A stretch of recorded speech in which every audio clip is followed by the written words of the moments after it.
Bau harum masakan khas Batak yang lezat memenuhi sebuah restoran di Jakarta. Suasananya sangat ramai dan meriah, diiringi alunan musik tradisional. Di meja utama, duduklah Amang Barita Sitorus, pemilik restoran sekaligus kepala keluarga yang sangat dihormati. Hari itu adalah perayaan besar, ulang tahun restorannya yang ke-25. Di sampingnya, berdiri Partogi, anak sulungnya. Partogi adalah manajer restoran dan disiapkan untuk meneruskan usaha ayahnya. Ia sibuk mondar-mandir, memastikan semua tamu senang dan semua makanan tersaji dengan baik. Keluarga besar Sitorus berkumpul, tertawa, dan makan bersama. Dari luar, mereka tampak seperti keluarga yang sempurna, sukses, rukun, dan bahagia.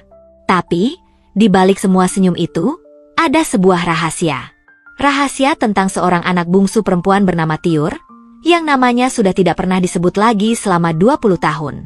Keluarga menganggapnya sudah meninggal setelah ia pergi dari rumah.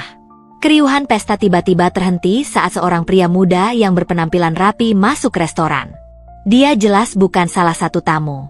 Dengan tenang, ia menghampiri meja utama dan memperkenalkan diri sebagai Daniel, seorang pengacara. "Selamat malam, Bapak Barita," kata Daniel dengan sopan tapi tegas. "Maaf mengganggu acara Anda, tapi ada urusan penting yang harus saya sampaikan." Amang Barita menatapnya dengan kening berkerut. "Urusan apa?" "Ini adalah acara keluarga," jawabnya dengan suara berat. Daniel tidak terpengaruh. "Ini tentang tanah warisan di kampung halaman. Saya datang atas nama klien saya, Tiur Sitorus." Seketika, suasana menjadi hening. Nama yang sudah lama terkubur itu kini diucapkan oleh orang asing di tengah-tengah mereka. "Adik saya sudah lama meninggal," kata Partogi cepat, mencoba mengambil alih keadaan. Daniel tersenyum tipis. "Informasi itu salah. Klien saya sehat dan sekarang menjadi pengusaha sukses di Singapura. Beliau menuntut haknya atas tanah keluarga yang kabarnya akan Bapak jual." Suara bisik-bisik langsung terdengar di seluruh ruangan. Istri Amang Barita, yang sejak tadi diam, wajahnya menjadi sangat pucat. Amang Barita marah besar. Dia tidak punya hak apa-apa. Dia sudah membuang keluarganya sendiri, teriaknya sambil memukul meja. "Di mata hukum, haknya tetap ada, Pak," balas Daniel dengan tenang. Ia lalu mengeluarkan selembar surat dari dalam mapnya.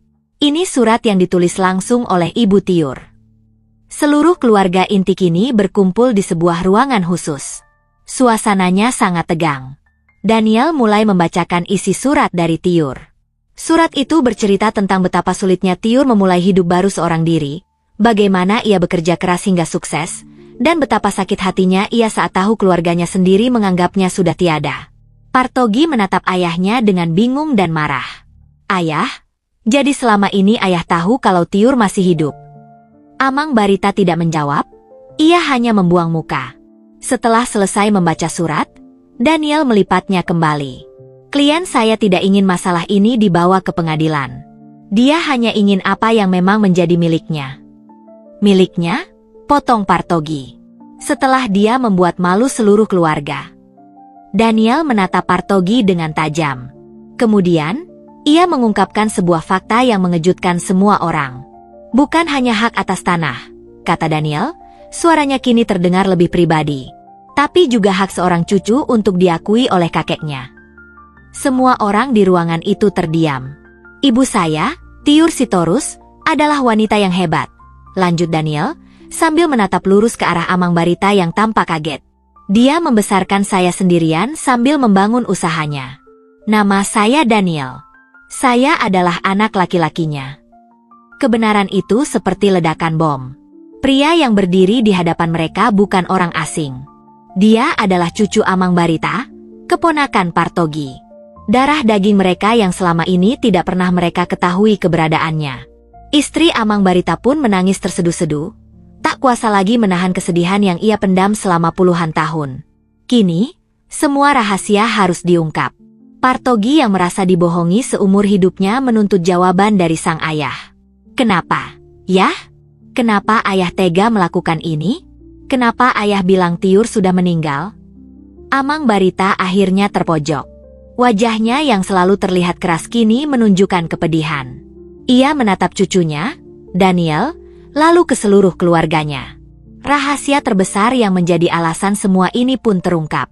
Kalian pikir ini hanya karena Tiur menolak dijodohkan? Kata Amang Barita dengan suara bergetar. Dulu, usaha kita hampir bangkrut. Ia memulai ceritanya. Satu-satunya cara untuk menyelamatkan keluarga kita adalah dengan menikahkan Tiur dengan anak dari keluarga yang sangat kaya dan berkuasa. Saat Tiur menolak dan pergi, keluarga itu sangat marah. Mereka mengancam akan membuat kita semua miskin dan hidup di jalan. Ia berhenti sejenak, menahan rasa malu yang begitu berat. Ayah tidak punya pilihan lain. Ayah terpaksa menyebarkan kabar kalau Tiur sudah meninggal. Hanya dengan cara itu mereka berhenti mengancam kita. Ayah mengorbankan satu anak untuk menyelamatkan seluruh keluarga. Pengakuan itu membuat semua orang syok. Jadi, ini bukan soal adat atau harga diri. Ini adalah keputusan menyakitkan yang diambil karena rasa takut dan putus asa. Amang Barita tidak membuang anaknya karena benci, tapi karena ia terlalu takut untuk melawan keadaan. Daniel menatap kakeknya. Kini ia mengerti segalanya. Surat di tangannya bukan lagi sekadar surat tuntutan, tapi bukti dari sebuah luka keluarga yang sangat dalam. Amang Barita, yang tadinya terlihat begitu berkuasa, sekarang hanya tampak seperti orang tua yang lelah dan kalah. Pesta perayaan yang meriah tadi kini terasa hampa. Kebahagiaan yang mereka pamerkan ternyata dibangun di atas sebuah kebohongan besar. Keluarga Sitorus mungkin tidak akan pernah sama lagi.